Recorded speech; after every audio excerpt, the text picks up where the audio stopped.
What would you do if I tied your hands behind your back and tied your feet together and dropped you in the deep end of a swimming pool?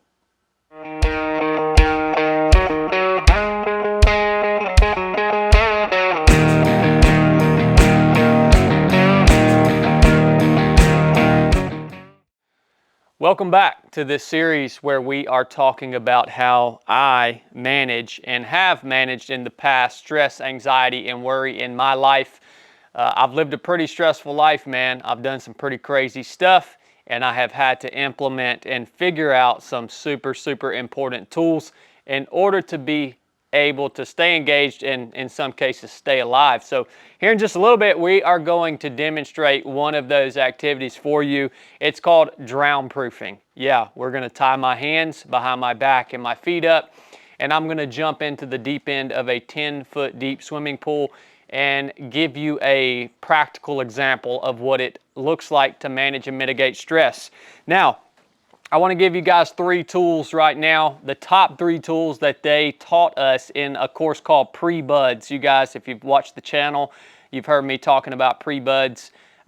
There were 3 things they taught us in order to prepare us to manage the stress that we were about to encounter when we got to Buds.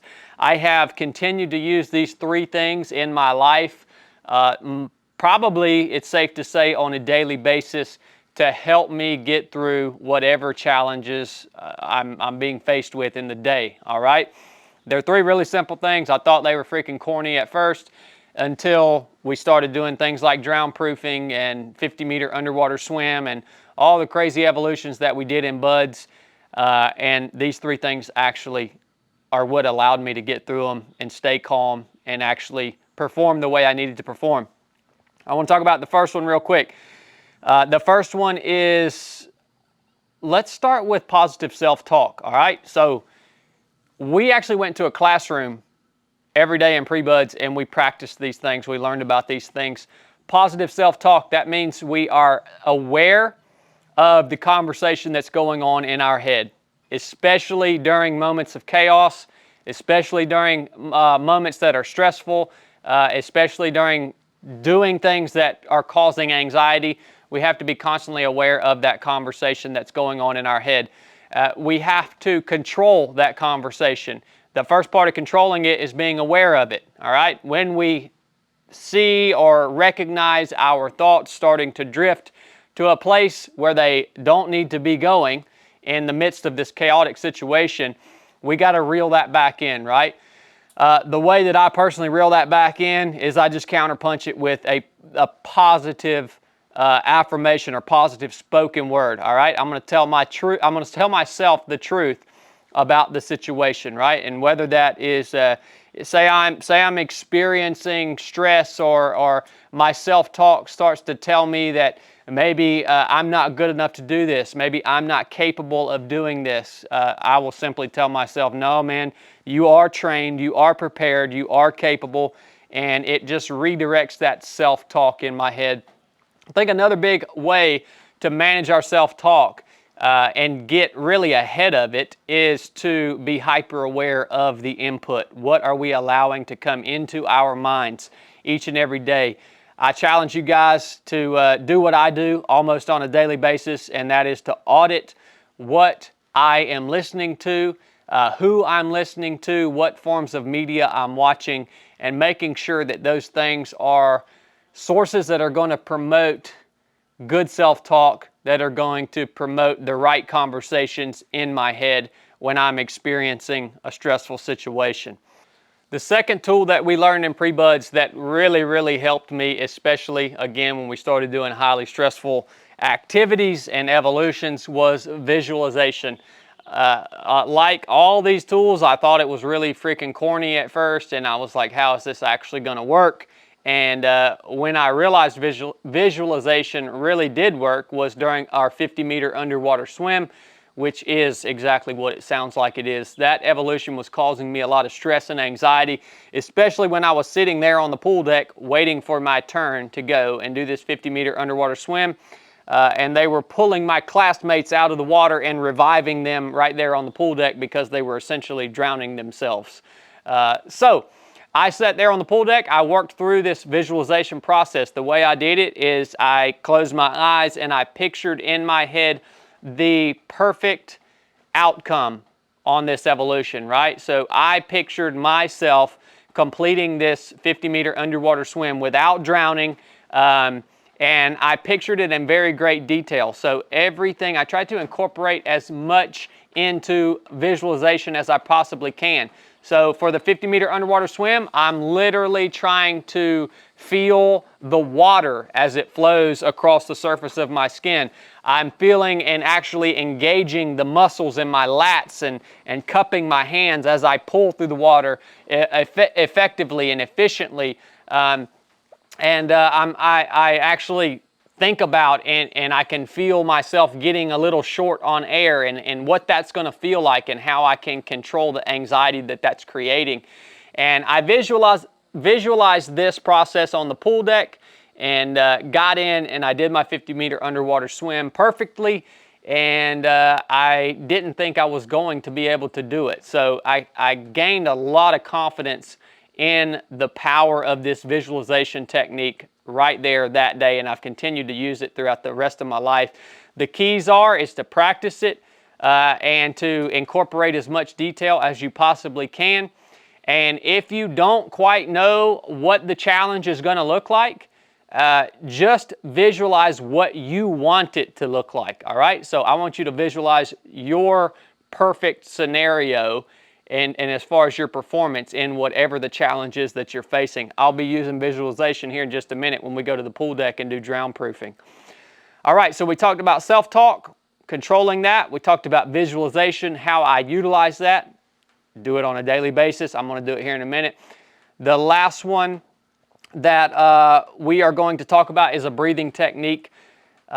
Your breath essentially helps you stay present. All right, you guys hear me talking about staying present over and over and over again. Your breath is a tremendous tool that you can use to bring you back and be present. It also helps you physiologically. In pre-buds, we learned a breathing technique called 4x4 breathing. It's a 4-count in-breath, a 4-count hold, a 4-count exhale, 4-count hold. You do that for about 4 or 5 rounds. It forces you to focus on your breath, again, which brings you back to present, just like we talked about on the last episode in my evening routine, using that heat or that cold to bring me present. Your breath can similarly do that. It forces you to focus on something other than what's about to happen or the challenge you're about to face. Another thing it's going to do, it's going to slow your heart rate down. It's going to relax you. So physiologically, there are some benefits of getting control of your breath too. It's going to allow you to recover. And ultimately, all those things combined, it's going to keep you from panicking, all right? Which is, if we let that worry, anxiety, and stress, if we let it overcome us, that's what it leads to, is panic. Here in just a minute, when we do drown proofing, I can't panic. All right, it's a dangerous evolution. And if I panic underwater with my hands and feet tied behind my back, it's going to, there's going to be some severe repercussions. All right, and so I'm going to be following that 4x4 breathing technique essentially naturally while I'm bobbing up and down off the bottom of the pool. I'm going to have to control my breath, and that is actually going to keep me calm while we're working through this evolution, guys. So those are the 3 major techniques that I use, that I learned in SEAL training, that I use to make it through my career in the SEAL teams, and that I use now today to mitigate stress, anxiety, and worry, especially in the midst of a challenging or a chaotic situation. All right, get ahead of it. Let's head out to the pool deck, and I'm going to demonstrate this for you guys in real time. All right, guys, so we're here on the pool deck. We're going to demonstrate drown proofing for you guys. As you can see, my friendly cameraman has tied my feet up and also tied my hands behind my back with 550 cord. We're demonstrating this essentially to show you how these techniques work, breathing techniques. So before I jump in, I'm going to do a couple of rounds and get my breath under control. I'm going to visualize what I'm going to do when I enter the water, and I'm also going to tell myself that I can do this. I know I can do this because I've done it many times before.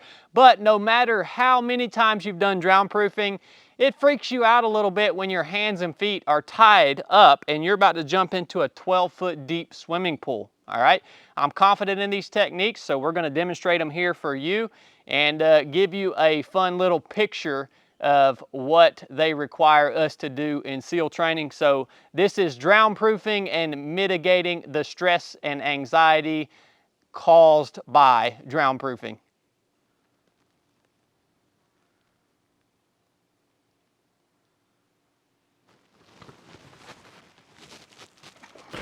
So right now I am thinking about my breath. As I go drop in the water, I know I have to exhale completely in order to get to the bottom of that pool.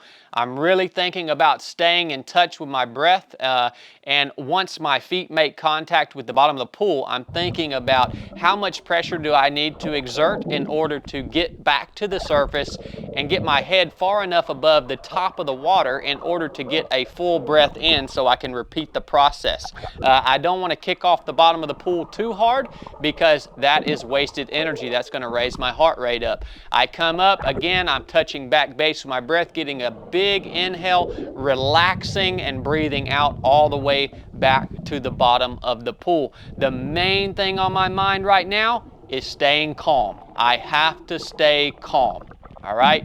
No other choice but to stay calm in this situation.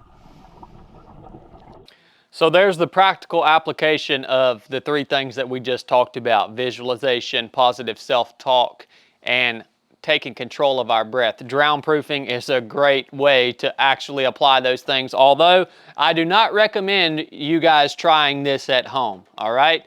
Don't go and tie your hands and feet up and jump into the deep end of a swimming pool.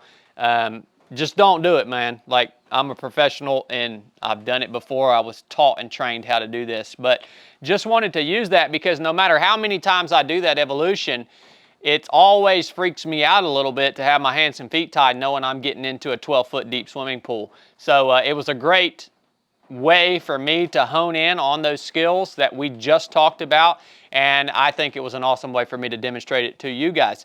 If you enjoyed this show, if you enjoyed this series, right? This was 3 parts. So if you enjoyed this, if you got something out of it, man, please subscribe to the channel and share this series with someone else in your life that means something to you, that maybe they are dealing with tons of stress, anxiety, and worry. Hopefully they can take 1 or 2 things out of this series, apply it in their lives.